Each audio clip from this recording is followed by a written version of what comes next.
Hello and welcome to the African Tech Roundup, episode 114. Now, this is where we round up the most important tech, digital, and innovation highlights from across the African continent. My name is Andile Masugu. Thank you for listening in once again. Musa Kalanga is with me on the mic. Welcome back, Musa.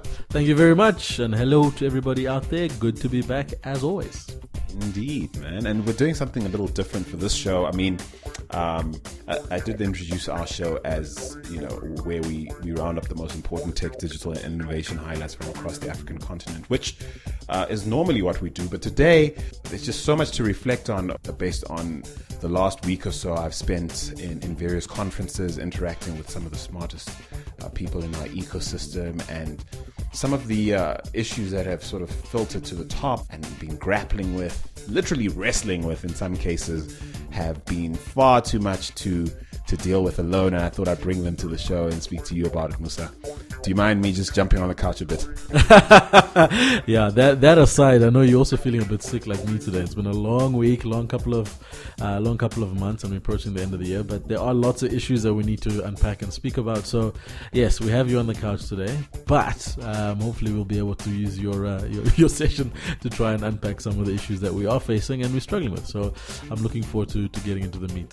Absolutely. And to give you some sense of what to expect, well, there was a gathering of tech hub founders and runners from at least 8 African countries that was hosted at Tsimologong Precinct, which is a tech hub that is built by Wits in Braamfontein, that's in downtown Johannesburg. And so no less than 32 odd founders from across the African continent converged for this gathering, and I was lucky enough to facilitate a very, very spirited debate and discussion and learning really around the role of tech hubs on the continent and what it is they're doing really well, what they can do better perhaps, and really what we were trying to do was come away with actionable insights that all of the participants could then go and apply in their context. And so there's some interesting things to come out of that gathering.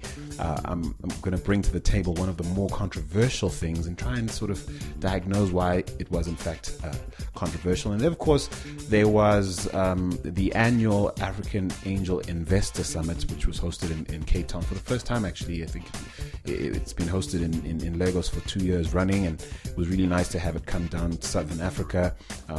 Hats off to the organizers. It was an incredible gathering. The networking was sublime.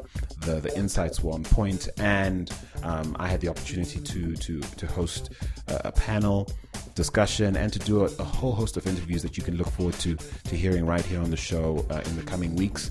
But yeah, again, some important issues to come to the fore and really worth grappling with and sharing with all of you. And so you can look forward to insights from those 2 events. But before we get to all of that, this episode of the African Tech Roundup is brought to you by Ask an African. It's our new standalone innovation that we've been working on at the Jam Lab Accelerator. As it happens, in the past week, we had the opportunity to, at our demo day, present some of the commercial propositions that we've been workshopping as part of that accelerator, which is, of course, in partnership with Wits University and Ryerson University, Toronto.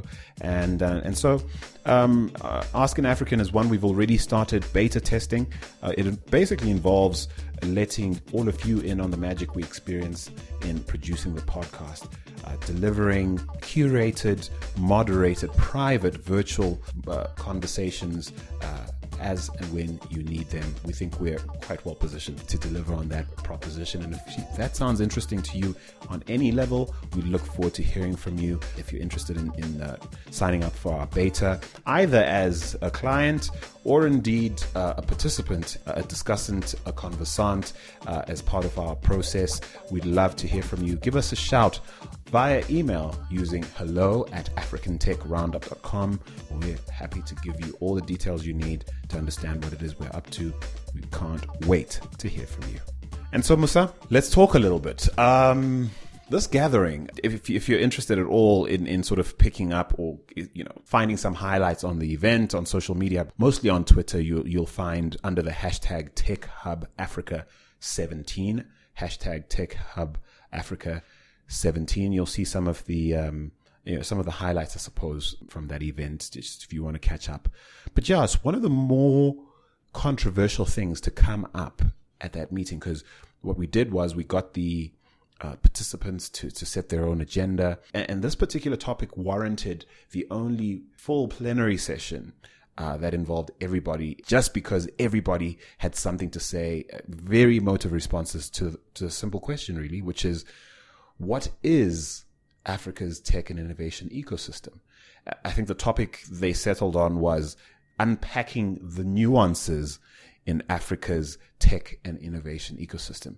And upon reflection, it occurred to me that the reason everybody had an opinion about and was really precious about is because I think the discussion happens at the sort of convergence of politics, values, and technology. And I sensed that everyone in the room had a take and perhaps a burden they were bearing in terms of their own personal context, perhaps a justice complex they were nursing, not unlike mine. And as a result, having a sort of unemotional discussion about this topic was virtually impossible. And so, Musa, really, I'd like you to factor in on the discussion. When you think of our ecosystem, we use these words quite loosely on the show. We say ecosystem. We like to think of ourselves here at the African Tech Roundup as ecosystem focused, and we think of ourselves as helping, map networks and test the strength and nature of relationships with. Well, I mean, we say within this network, we say things like that all the time, assuming we're all on the same page about what this ecosystem is and who is a legitimate player in that ecosystem. What's your take? What comes to mind when I say ecosystem, for example? So I think one of the reasons why the discussion was so spirited and heated in your case, and why it ended up around this notion of let's define, let's start to understand and unpack, is because in defining and in creating a shape or an understanding of what the picture is, there's also a process of allocating almost roles and responsibilities. And I think a lot of different players, especially ones that are native to an environment in the Africa context, may be coming, as you said, with a lot of baggage into a discussion about ecosystem. And so the first thing they want to do is clarify, what is the starting point? What is the ending point? And in so doing, where do I fit in the picture? All right. So that definition, I think, might have been one of the reasons why it became quite spirited and political. But I can't fault anybody for wanting to get that right. The second thing is that the reason why people would be wanting to define an ecosystem, it fundamentally means that they don't feel like they're either part of one or that they're participating in an ecosystem that is happening without them. So there's a view that I'm an outsider and there's something happening and I'm watching it happen, or I see it happening in front of me and I can't actually participate in it. So it's about me, but it's not for me or with me, actually. Correct. And I think that's the nuance around the politics, is that the ecosystem thought should not have been an us and them thing. It shouldn't have been, for me, it felt like an ecosystem should have been the thing we're in and the thing that we're working with. How do we make that better, as opposed to how do we define it? Because it feels like it's outside of what we're doing, which I thought was interesting. And obviously I wasn't in the room, but my views as a startup and as a business that is trying to create value of my own, is that the focus sometimes becomes overly emphasized on an ecosystem far too early in a lot of businesses. And I think it's right and it's wrong, right? It's right because there is an expectation, like stakeholder groups, government, etc., should be there to support the wonderful and purest intentions of all startups. But we also have to pepper that with some reality that is actually not the case. And so if you're not going to have a completely transparent and supportive ecosystem, that shouldn't be a hurdle or a crutch to your success. So I think that using that to focus or move away from this notion of value is a bit of a cop-out. And I know we spoke very briefly about how you kept on trying to reframe the discussion around value, because I fundamentally believe that understanding the ecosystem is one aspect, but being clear about the value you as a business bring, and as a result, what value the ecosystem would amplify is important. But if you're not focused on your initial value to start with, I think the other, is just useless. So my view, and when I look at my business and the people that I interact with, I say to them, the ecosystem is great, and it'll only work for you, and it'll only work in your favor if you are clear about what we are doing. And so defining our vision, our trajectory, our what we need to achieve is more important to me in most cases than trying to unpack an ecosystem. And unpacking an ecosystem will come to simply amplify your efforts and not to make or break what you're doing. And I think the chronology of that gets mixed up, and I think that's where the emotion comes in. I often speak to young people that are, that ask to be mentored or want mentorship relationships, and I give them the anecdote. I say, mentorship is wrong if you think it's about making your dreams come true. Mentorship is simply something that provides acceleration. So your dreams should be on track and you should be going to hit them. And by a mentorship relationship, you're simply accelerating that. You're skipping some learnings. You're doing something better. And an ecosystem for a startup is exactly the same. If you're going to look to an ecosystem to make you a great business person or a great success story, that's not going to happen. If you've got your value articulated correctly, an ecosystem adds fuel behind that. It accelerates, it plugs in, it does, and that I can completely agree with. I love the sort of fresh perspective you're bringing to it, because someone tried to sort of liken the way they think about ecosystem to the solar system, and how the sun, our star as it were, is central to that ecosystem. And that turned problematic because it's pretty factual that without the sun, as central to life as we know it, or as central to the solar system, if it were to disappear or be blanketed in some way, like everything would sort of fall apart. And so then the politics is then about, okay, so who's at the center of our ecosystem? Who's most necessary? Who dictates terms, And then it becomes about a power thing. And then it becomes, again, maybe in some cases about dealing with feelings of powerlessness. Then it becomes important to define who has a right to assume that central role and assert themselves in that role. And so it got really interesting. Yeah. I think maybe to stick with that analogy of a solar system or the sun, I think directionalism is an interesting concept in business as well. But I would argue that that central point is your business. That's your value proposition, right? You are the center. You are the sun. And therefore you have a responsibility to define your ecosystem based on your proximity to everything else.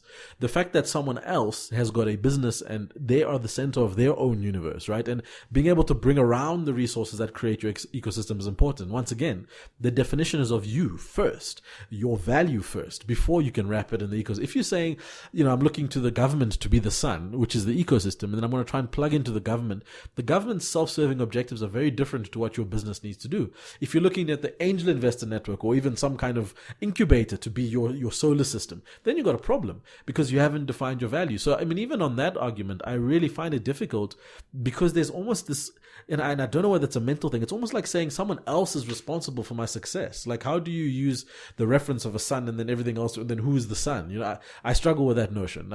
You are the sun, and everything else needs to fit in your ecosystem. And if you don't have that defined correctly, you're going to get super frustrated because you're going to look for the sun. And sometimes that's like chasing shadows. It doesn't exist. And I do agree. I think sometimes it's a harsh reality, but it's the truth. No one is going to try and define you as the sun or make you the sun. Your business, your value is the sun. And therefore, if you have that at its core, and as I said, that was the value conversation, then I think a lot of the stuff becomes moot points. So I thought the solar system analogy was limited in properly understanding the reality versus the imagined ideal of what ecosystem looks like within emerging tech on the continent. And I make the distinction between, imagined and real because, I certainly have a justice complex fed by a constant barrage of reminders of what things should be and how they're not. And I think as Africans operating as founders or investors or even tech hubs or whatever the case may be, we're all constantly grappling with this and sort of keeping ourselves going and energized by the idea that we're helping create a new dispensation that looks nothing like what the reality is right now. So that said, this is what I shared through a sort of gradual process of discovery and introspection. I tried to lead the group to limiting their view of the situation or their definition of the situation or their unpacking of the situation to value. And the reason for that is, again, to eliminate the emotive side. And I think we need a lot of time and energy spent on conversations and unpacking our emotions. This is not me saying we shouldn't talk about it. The reason we spend so much time speaking in this fashion on this podcast is because we value the conversations around things that typically don't get discussed because they may be too emotional for a boardroom, I think there's room and space for that. But when formulating a pragmatic and actionable mindset around this, I feel if you think of value as something that's exchanged, then you start to sort of be able to define the legitimacy of actors within our ecosystem on that basis. You're perhaps in a position to set aside their lack of decency, morality, their lack of respect, or other things like that. And you're able to sort of basically identify, for better or for worse, whether I like it or not, player X, player Y, whether we're talking government, an expat with money, a grant funder, a hard-nosed foreign investor, a local investor with, who doesn't understand the space and undervalues technology, incumbent corporates, you're able to sort of identify the role they play in terms of actual value that they can deliver and exchange with you. And also hold yourself, to your point earlier, to similar account, so that you don't waste time and energy debating when you should be in execution mode. I don't know if this makes sense. It makes absolute sense. And, maybe to use an example of an outlier, which is Silicon Valley, which one could argue is probably the most sophisticated ecosystem in inverted commas. And I would pose the question that, has anybody outside of maybe Silicon Valley ever said, quote unquote, my business has succeeded because of the ecosystem, right? And I'd say probably not. I think an ecosystem thought is a great way to sum up how you were supported through the infancy of your business into traction. But I doubt that many people would, you would allocate that one thing as a primary success factor.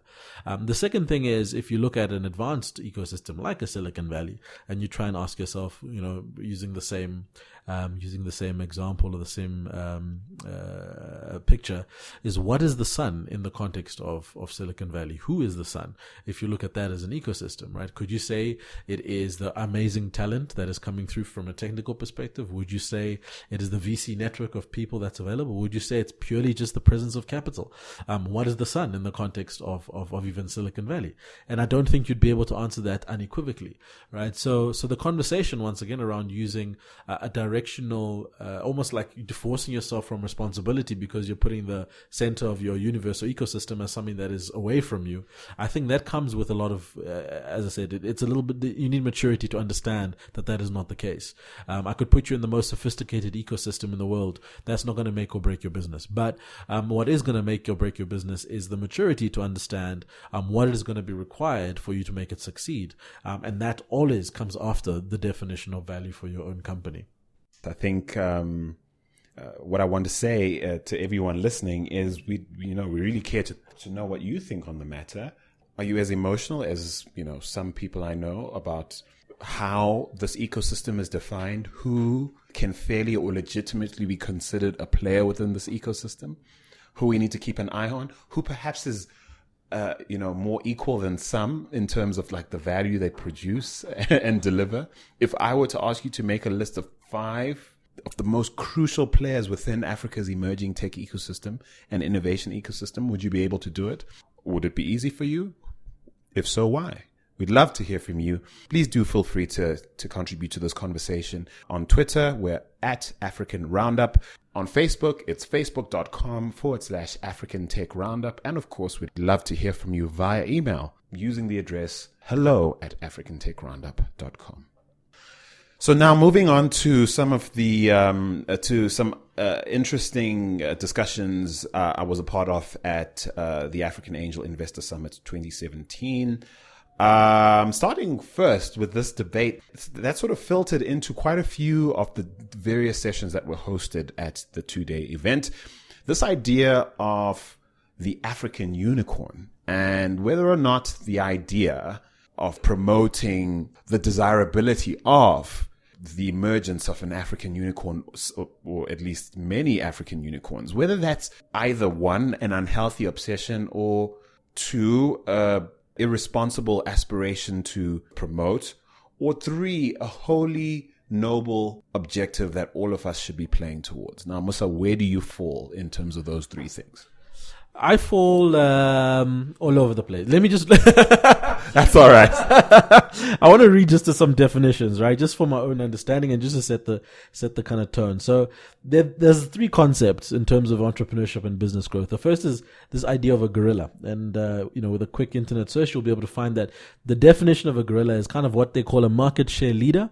That's position is sustained by some or other proprietary technology, right? So not necessarily growing at the biggest rate, but they own a lot of market share, and it's primarily because they've invested in some tech for a while. One of the businesses I tried to start when I was younger tried to do that, but we, didn't succeed, bless our souls.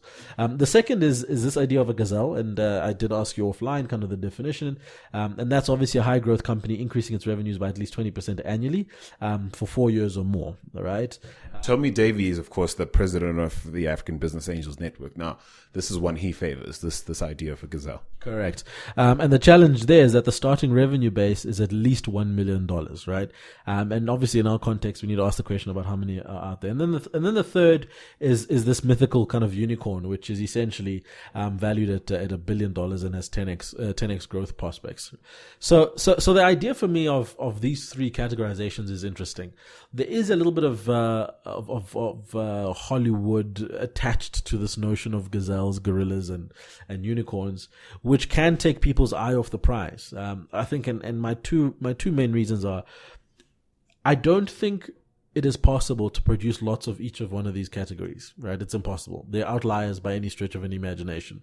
So by people focusing on them as the primary thing they're trying to achieve, I think it takes away from the reality that the middle center, the bell curve, means that most businesses are not going to be any of these three. But I believe that the growth is going to come from the bell curve, the middle. So neither a gazelle, neither a gorilla, or neither a unicorn. I think the purpose that they serve purely is to do two things. The first is to show that it's possible, and I really think that is important, right? It's the story that allows people to believe that things can be done, and I think that's what Hollywood, as well as America, as well as Silicon Valley, do very well. In our context, not so much, but I think if we can add that element of aspiration so that young people can contextualize it, I think it's good. Yeah, because I did speak to at least one VC who, and by the way, will be putting out quite a few interviews from the summit, really good ones. And one of the VCs did mention that one of his bugbears is founders who don't seem to have sufficient ambition, for example. So to your point. Absolutely. And I don't think we popularize them much. Maybe because they're few and far between. I don't know. I'm pretty sure they're out there, but we just don't do such a great job of making sure that the people who need to access them can access them. Which comes to my second point, is that I think the second place they're useful is obviously from a knowledge and a case study perspective. I'm pretty certain that some people that were pitted to be gazelles or even gorillas have failed, and they can be really great sources of learning for not only entrepreneurs, but the formalized process of educating people around entrepreneurship. So the ability to create inspiration, kind of North Star, this is where we're going, I think is one. And the second is the case study process of saying, this is how to get it right or get it wrong. But as I said in the beginning, that needs to be peppered with the understanding that it's unlikely that your business, your wonderful startup, bless your soul, we think you're doing really well, but it's unlikely that you'll be either one of those three. And that doesn't mean you're not driving impact. Our economies are not going to be driven by gazelles, unicorns, or gorillas. They're going to be driven by the middle, which is the bell curve where we need to spend time and effort building companies. And so I agree with everything you said. And I think I'm for the team that is about concentrating on business value and getting entrepreneurs to build great businesses and be awesome. As one VC put it at the conference, just be awesome and you'll be all right. I think the tension comes when you have a room full of investors, angel investors and VCs who are basically playing the 10x game because they have to. Their funds only, technically last maybe as long as maybe 7-12 years max, in some cases as little as between 4 to 8. And then it's also really risky investment activities that they're invested in. And so it's a numbers game on some level. And by default, you need that sort of 10x potential to even out the risk you're exposing yourself to. But then there's this whole debate around, is that approach appropriate for a continent that's one behind the adoption curve in many, digital terms? Two, for a continent that has, markets and behavioral characteristics within those markets that don't mirror other places in the world necessarily. How do you deal with that, given those things? And then I spoke to a venture capitalist whose firm was, one of the partners in Andela's most recent round, and his take on it is he considers it unnecessary and even unfair to treat Africa on different terms. He feels that it's actually condescending to think that Africa needs some sort of different approach to venture capital and should be held to any similar standard. And he sees any attempt to think in any other way as it's insulting to the continent and to serious investors who want to work here. And I was like, wow, he really did flip the script. I get his his source of frustration, that he happens to be Israeli, mind you, and I haven't dropped his name because I'm tantalizing you, because we'll be putting his conversation with me out a little later on. But yeah, I love what your voice did there. Tantalizing. Yeah, he went all like, "We'll be putting his voice out later on." That's like really creepy stuff. Well, if it sounded creepy, I'm sorry. No, but we get it. Yeah, so I understand he's maybe frustration or kind of maybe just angst. Not angst. Angst is the wrong word, but irritation, being perturbed by the fact that there's new definitions for the African context. And in principle, I get where he's coming from. I'm also not a fan of ring fencing us as anything particularly peculiar.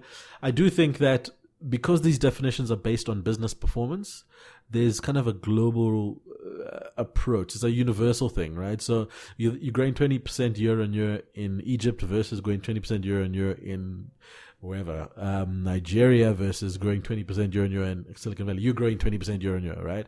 So those are global measures. So on that basis, I think the irritation is valid, or the being perturbed by it is valid.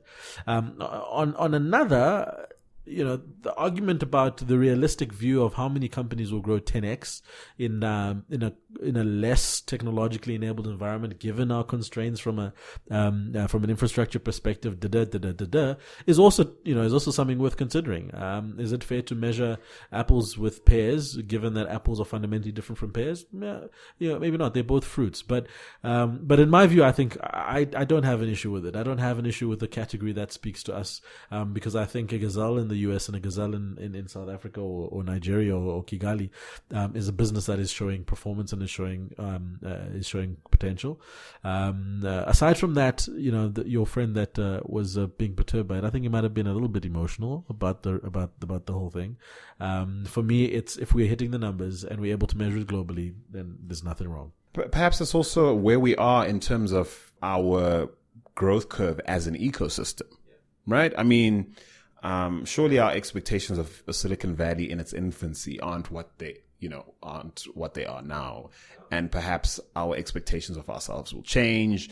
The standards to which we hold ourselves must evolve in time as well. And so I think these things are sort of true at the same time. I mean, I agree with him. I also agree with people, investors and others who believe that Africa needs different thinking, perhaps innovative thinking, perhaps less rigid application of definitions that have been set elsewhere. I feel like all of that's true at the same time. And I do think that regardless of how hard and fast you stand on any of these issues, it's possible to extract value from this market if, again, you're approaching it with a thesis that takes into account context sufficiently, that's, leveraging local knowledge and insight sufficiently, and frankly, making the best possible decisions about who to back, in terms of future wins. Maybe to add to that as well is when I consider, as you said, if you think about this as almost like a journey or a roadmap, and when Silicon Valley started to where it is now versus where the Africa ecosystem is to where it's going,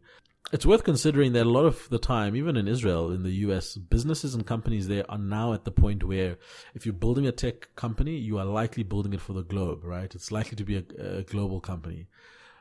Whereas in Africa, I wonder whether that is the case. I think there are a lot of use cases where there's still very much a local focus on solving problems in Africa. I think there are some businesses that are thinking locally but globally at the same time, but I don't think it's ultimately always global, if that makes sense, right? So the starting point in terms of why people are creating businesses, I think because our pain points are so much closer and we've got so many more local problems to solve, I think their companies are building to solve more local problems. And over time, as we have started to solve those problems, I think the view will shift. The philosophical view that I can build a business in an emerging emerging market or in Africa, whatever it is, and that business fundamentally will service someone in Kazakhstan. I know even in our companies, when we speak to people about this notion of we want to build a business that sells to people we've never met, some people look at that and they go, that's weird. Like, we don't understand that, because, if you're going to build a business, we need to understand how we're going to interact with you physically. So I think there's definitely psychological restraint as far as people understanding the implication, and therefore a definition around gazelle versus unicorn would make sense, because that contextualizes that as well, maybe. I mean, so one of the other conversations I was a part of, I was facilitating on the main stage at this summit, was one around the exit. And I had 4 venture capitalists to speak. I think there was Knife Capital involved. There was Daniel Guasco and his sort of difficult to explain consortium, by his own admission, difficult to explain portfolio of companies. There was Quona Capital, and I remember there was one other, Sean.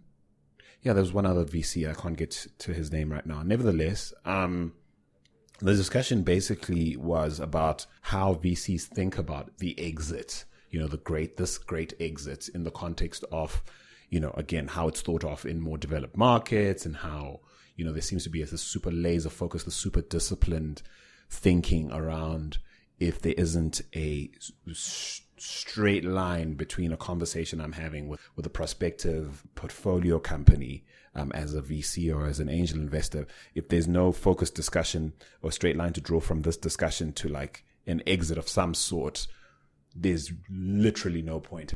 Yeah, so it was interesting to hear how they think about it within an African context. Quona Capital, for example, has, while they have very sort of capitalist backers like Goldman Sachs, for example, or investors or LPs, they do have like an impact focused thesis. And then again, talking about this slow capital mindset and all the different needs Africa has and where we're at in terms of like our development as markets and as a continent. It was actually quite interesting to hear what they had to say about the importance of the exit.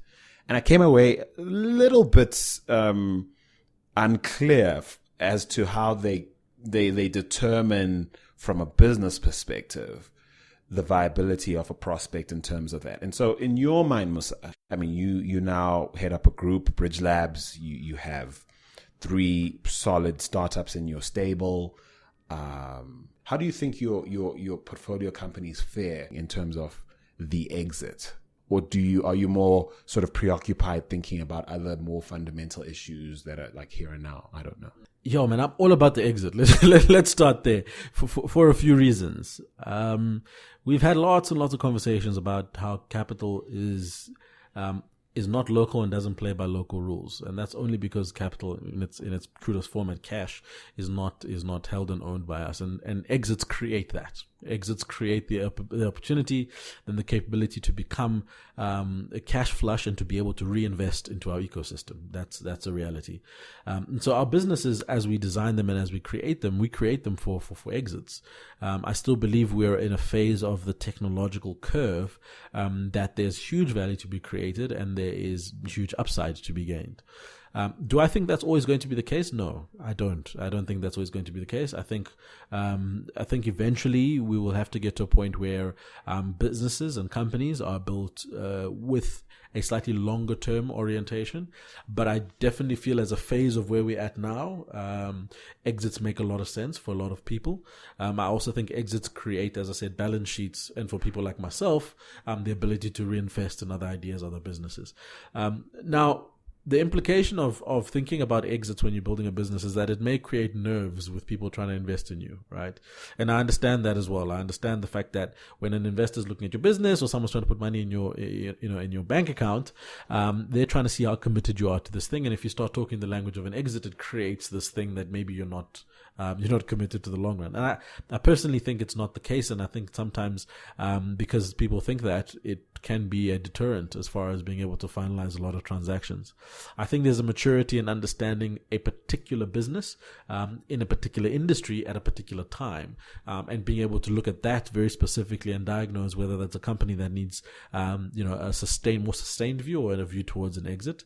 I also think that the notion of an exit unfortunately sometimes plays into the Hollywood narrative of, build a business in 12 months, sell it, become a billionaire type thing, which is not real. And I think some maturity needs to come into that conversation, and that when you're building for an exit, there may be a very slow burn in the beginning, but that doesn't mean you're not trying to sell it. And I think the more immature startups that I've seen have got those things confused. That, because you're building for an exit, your behavior leading up to the exit is very important as well. We will not exit on, anything that is less than what we believe to be the value of the company. And if you've created this unrealistic expectation with yourself and your shareholders, you may make the wrong decisions leading up to that. So I think exit must be held with a very clear timeline in mind, and therefore the behavior of the founders and startup companies should be consummate to what you're trying to achieve, and not create fanaticism and unrealistic expectations. Do you know what? There was something that did come out that I found quite useful. This idea of being exit ready. I thought that was quite useful in terms of like practical advice for startups listening, or startups, at the conference. This idea not to be unnecessarily caught up or preoccupied with this notion of like cashing out big at some point in some shape or form, whether it's, through acquisition or by some of the means. But also not confusing that with the discipline of, keeping your house in order. And as far as if the opportunity availed itself tomorrow or next week, like, would you be in a position to act on it? However well your business is working, or however profitable it is it in fact ready to take advantage of an opportunity to exit? Yeah, as you've mentioned, there's a really important aspect of maturity of all people in the conversation, stakeholders, founders, buyers, whoever it is. There's a maturity component that relates to an exit. There's an IP component that relates to exits. People that have built businesses and have potentially great IP. There's a whole piece that needs to be in place there for people to invest comfortably around IP. So that's the second thing. And the third thing is from a process perspective, whatever business you've built, how it works.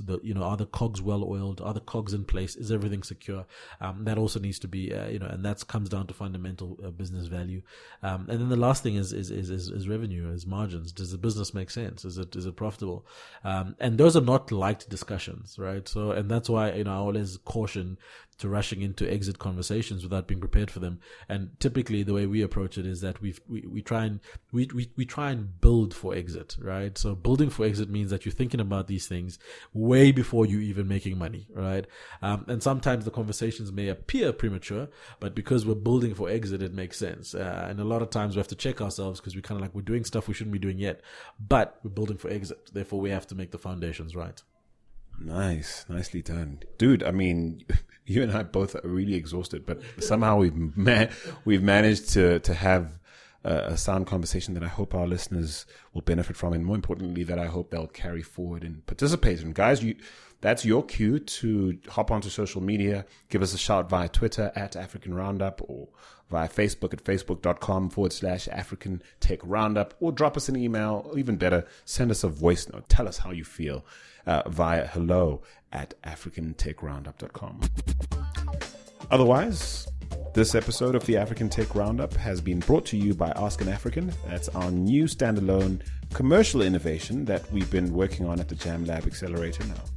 If you're interested in joining our beta, either as a client or as a participant, i.e. a discussant, a conversant within our live network, please do give us a shout via email. Again, the email is hello@africantechroundup.com. We look forward to hearing from you.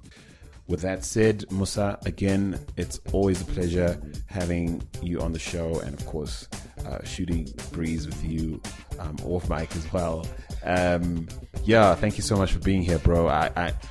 To those of you who sense that I'm a little low in energy, it has been a hectic week. It's not that I'm over doing this. I love it. In fact, we both love it too much not to come at you, regardless of how we feel. So thank you so much for prioritizing this appointment, but thank you to Musa for being here. Thank you, Andile, all the time, and thank you for listening in once again. It's always good. Please give us your feedback.